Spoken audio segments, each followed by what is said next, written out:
ध्यान दीजिएगा, पंचमुखी हनुमान का एक स्मरण, पंचमुखी हनुमान का एक भाव। महाराज, जैसे बहुत ज्यादा तकलीफ अगर व्यक्ति को हो गई है, बहुत कष्टमय जीवन चल रहा है, हार गए हर जगह से और तकलीफमय जीवन चल रहा है, तो पंचमुखी हनुमान का एक शिव महापुराण का और स्कंद पुराण का एक बड़ा सुंदर मंत्र है। उस मंत्र को आप सब एक बार हमारे साथ में बोलें। ओम नमो हनुमते रुद्र अवताराय सर्व शत्रु संहारणाय सर्व रोग हराय सर्व वशीकरणाय रामदूताय स्वाहा। बस इस मंत्र को हाथ में काली तिल लेकर, एक जौ लेकर और गूगल लेकर, थोड़ा सा उसमें गाय का घी डालकर, कंडे को या अग्नि को जलाकर इस मंत्र का 11 बार 21 बार जाप कर कर अपनी कामना कर कर छोड़ दीजिए। कैसा भी रोग हो, बीमारी हो, कष्ट हो, दुख हो, तकलीफ हो, 21 दिन के अंदर वो आनंद आना प्रारंभ कर देता है। महाराज, इस मंत्र स्कंद पुराण का, शिव महापुराण का ये मंत्र मूल पंचमुखी हनुमान सुख देंगे। और एक और चीज याद रखिए महाराज, यदि कोई काम के लिए जा रहे हो, कोई व्यापार के लिए जा रहे हो या नौकरी करने के लिए जा रहे हो और लगी नहीं रही, बहुत तकलीफ पा रहे हो, सर्विस ही नहीं लग रही, बहुत कष्टमय हो गया, तो निवेदन करूंगा 5 पीपल के पत्ते पर बेसन के 5 लड्डू घर में बने हुए, गाय के घी के 5 लड्डू रख लो। उस लड्डू के बीचों बीच एक आटे का दिया और उसमें तिल्ली का तेल डालकर इसी मंत्र का प्रयोग कर कर पंचमुखी हनुमान का किसी भी हनुमान के मंदिर में जाकर, दक्षिण मुखी हनुमान के मंदिर में जाकर उसको रख कर आ जाइए। इसके बाद आप उस काम के लिए जाइए, आपका काम सफल हो जाएगा। आपको किसी को नहीं कहना पड़ेगा कि हाथ जोड़ना नहीं पड़ेंगे, किसी के पांव नहीं पड़ना पड़ेंगे, तुरंत काम होगा। बस इस मंत्र का स्मरण कर कर पंचमुखी हनुमान का भूतेश्वर जो मंत्र है वो सुख देने वाला। और कई लोग तो ऐसे हैं, उनका आज तक हनुमान चालीसा पढ़ना नहीं है, आज तक कोई चालीसा, चाहे गायत्री चालीसा हो, लक्ष्मी चालीसा हो, शिव चालीसा हो, पढ़ना ही नहीं आती, बस बैठ गए भगवान के सामने और पढ़ लिया आसन लगा के। नहीं नहीं नहीं, चालीसा पढ़ने का भी एक नियम है। अगर कोई लक्ष्य लेकर पढ़ रहे हो तो उसका एक नियम है। पूरी जिंदगी पढ़ते रहोगे तो भगवान की प्राप्ति नहीं है, पर लक्ष्य लेकर अगर पढ़ा है, आसन से जिस भगवान की चालीसा पढ़ रहे हो उसकी मूर्ति या उसका फोटो आपके सामने होना चाहिए। एक घी का दिया, अगर हनुमान चालीसा पढ़ रहे हो तो या तो घी का दिया जलाओ, वो भी गाय के घी का हो, भैंस के घी का मत जलाना, हनुमान जी कभी प्रकट नहीं होंगे भैंस के घी से। घी का दिया लगाइए अगर चालीसा का पाठ कर रहे हो हनुमान जी का। और बहुत ज्यादा संकट है, बहुत ज्यादा परेशानी है, तो हनुमान चालीसा का पाठ करो तो तिल्ली के तेल का दिया लगाओ, काली तिल के तेल का दिया, तिल का तेल का दिया हनुमान जी के सामने आसन बिछाकर। बहुत तकलीफ है तो 3 पाठ प्रतिदिन करो और एक आसन से जितने समय 9 बजे अगर आप बैठते हो पाठ करने तो 9 बजे ही बैठना है। 11 दिन तक प्रतिदिन 3 पाठ रोज करो। एक पानी का लोटा, कलश, तांबे का जल अर्थात तांबे का लोटा हो, स्टील का लोटा हो, तुम्हारे पास जो कलश हो उसमें जल भरकर, एक सिक्का उसमें पटक कर, एक लौंग पटक कर प्लेट से ढक कर रख दो और प्रतिदिन बस टाइम पर बैठकर पाठ करो।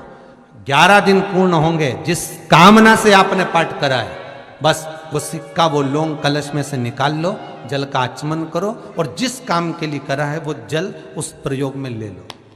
उस प्रयोग, किसी से बात करने जाना है तो वो जल पी कर जाइए, कोई से हाथ मिलाना है तो वो सिक्का, वो लौंग अपने हाथ में रखिए, अपने साथ रखिए। तमिलनाडु में एक भक्त हुए मरार, क्या नाम था? मरार। शूद्र थे,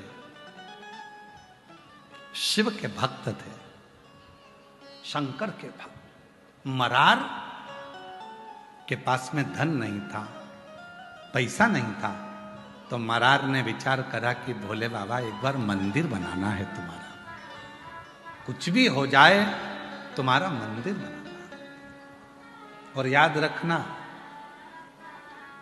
भाव होगा तो भवन भी जरूर बनेगा,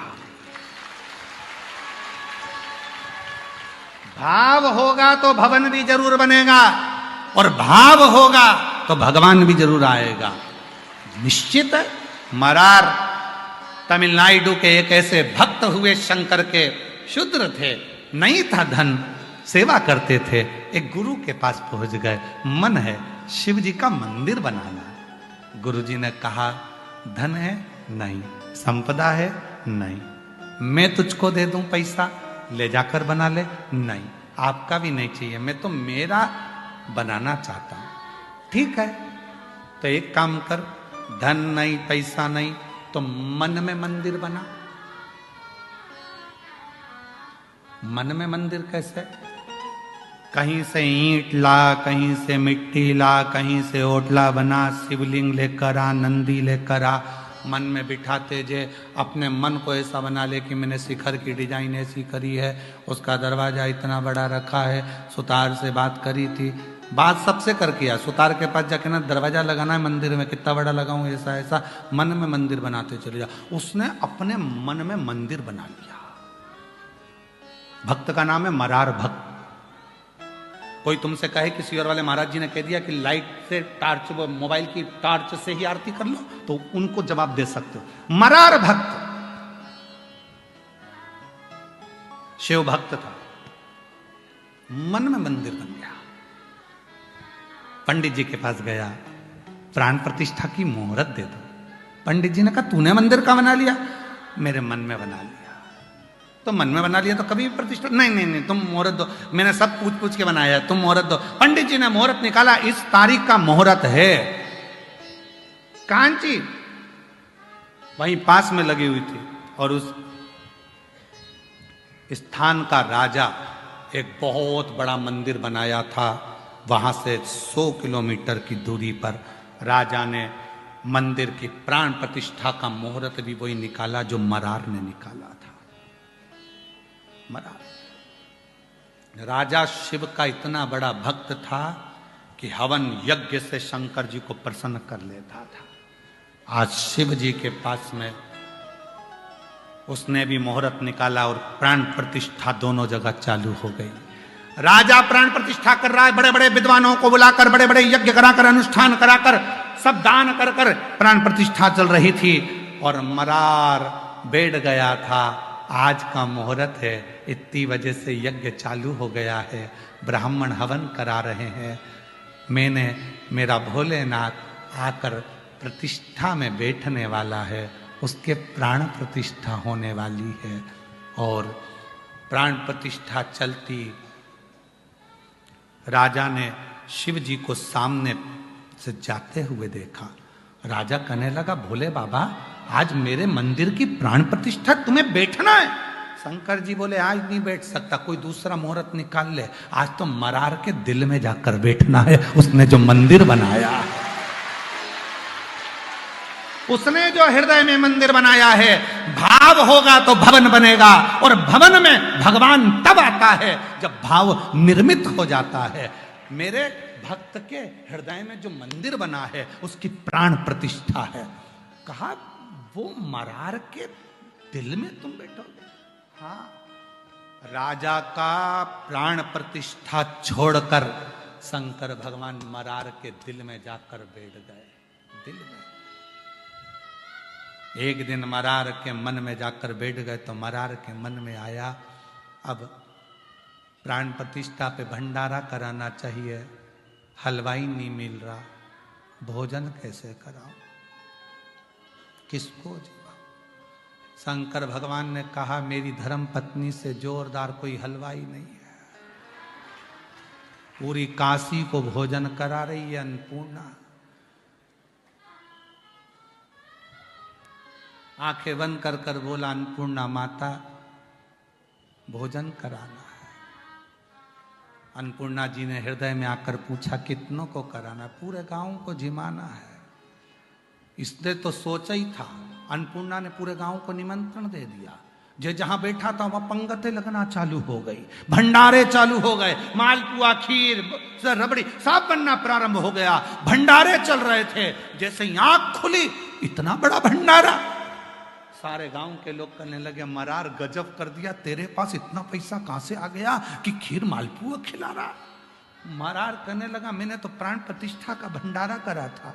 लोगों ने पूछा मंदिर कहाँ है, तो के भीतर। प्रतिष्ठा हो गई, हाँ भगवान बैठ गए, हाँ। वो भंडारा सारा गांव खा रहा था।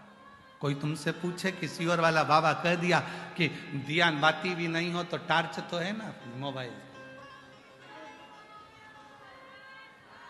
दिल भाव होगा तो भवन बनेगा। वो प्रैक्टिकल करके देखो मरार की इस कथा का, मरार की कथा का प्रैक्टिकल करके देखना। कई माताएं कहती हैं हमारे यहाँ मंदिर नहीं है, कोई माता कहती है हमारे मंदिर दूर है, कोई माता कहती है हम मंदिर नहीं बना सकते, कोई माता कहती है हमारे पास पैसा नहीं है, हम मंदिर कैसे बनाए। शिव पुराण कहती है एक बार शंकर का छोटा सा शिवलिंग किसी पेड़ के नीचे भी रखकर देख लो या खुले आसमान में रखकर देख लो, जल चढ़ाते रहोगे, भाव बढ़ता रहेगा तो एक दिन उस भाव के कारण वहां भवन बनकर ही रहेगा, मंदिर बनकर ही रहेगा।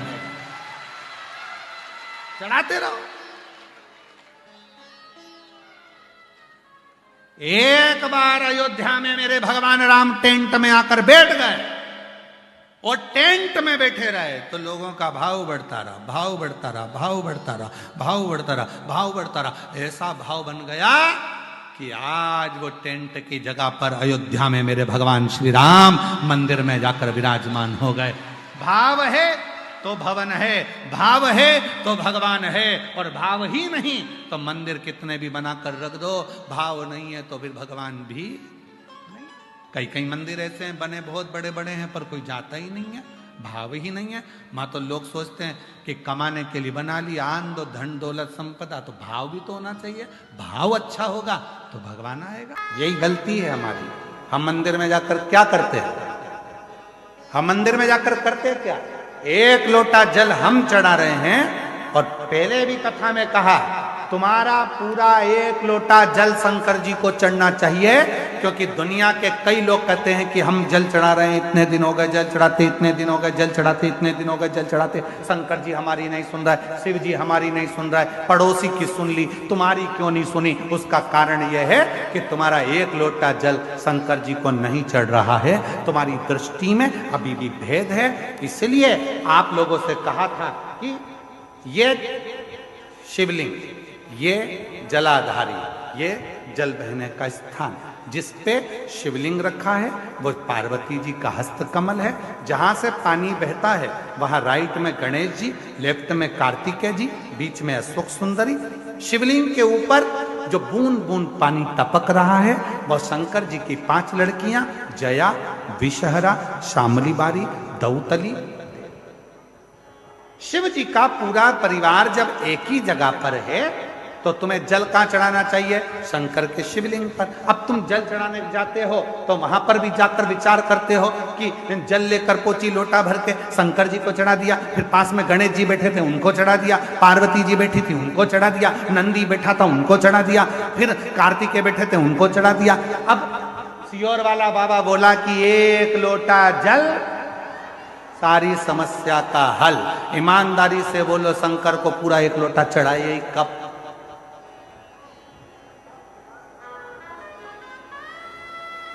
वो एक लोटा जल लेकर गई थी, उसी में शंकर जी को चढ़ा दिया, उसी में गणेश जी को चढ़ा दिया, उसी में पार्वती जी को चढ़ा दिया, उसी में कार्तिकेय जी को चढ़ा दिया। वो एक लोटे जल का तुमने विभाजन कर दिया। इसलिए शंकर जी भी कह रहे हैं कि तेरी दृष्टि में अभी भी सब देवता अलग अलग हैं। जिस दिन एक शिवलिंग में तुझे राम, कृष्ण, देवी, देवता, गणेश सबका दर्शन होने लगे, समझ लेना उस दिन तेरा दुख समाप्त होना प्रारंभ हो। दिन तेरा दुख समाप्त होना पर हम शिव के वो एक लोटे जल को समझ ही नहीं पाते। और आप में से कई लोग होंगे जो ये गलती करते होंगे, ऐसा नहीं कि नहीं करते होंगे। एक लोटा जल चढ़ाना, गणेश जी को चढ़ा दिया, पार्वती जी को चढ़ा दिया, नंदी को, वो एक लोटा जल पूरा। जब हमारे यहाँ शंकर जी के मंदिर में टूटा हुआ नारियल नहीं चढ़ता, शिव जी के मंदिर में टूटा हुआ चावल का दाना नहीं चढ़ता, शिव जी के मंदिर में टूटी हुई सामग्री नहीं चढ़ती, तो आधा लोटा जल क्या करेंगे बोले ना? पूर्ण समर्पण, पूर्ण समर्पण। और जब पूर्ण समर्पण होगा तो वो सुख अपने आप आपको मिलेगा। महाराज, शिव को रिझाना, भगवान शंकर को रिझाना बहुत सरल।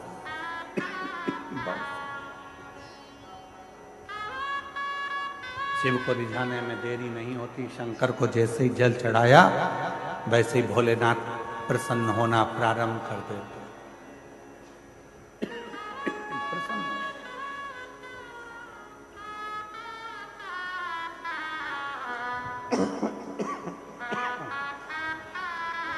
शिव करुणा के साथ, इसलिए शिव महापुराण की कथा में भगवान शंकर की पवित्र चरित्र में वर्णन है। शिव को रिझाने का तरीका बिल्कुल सहज है।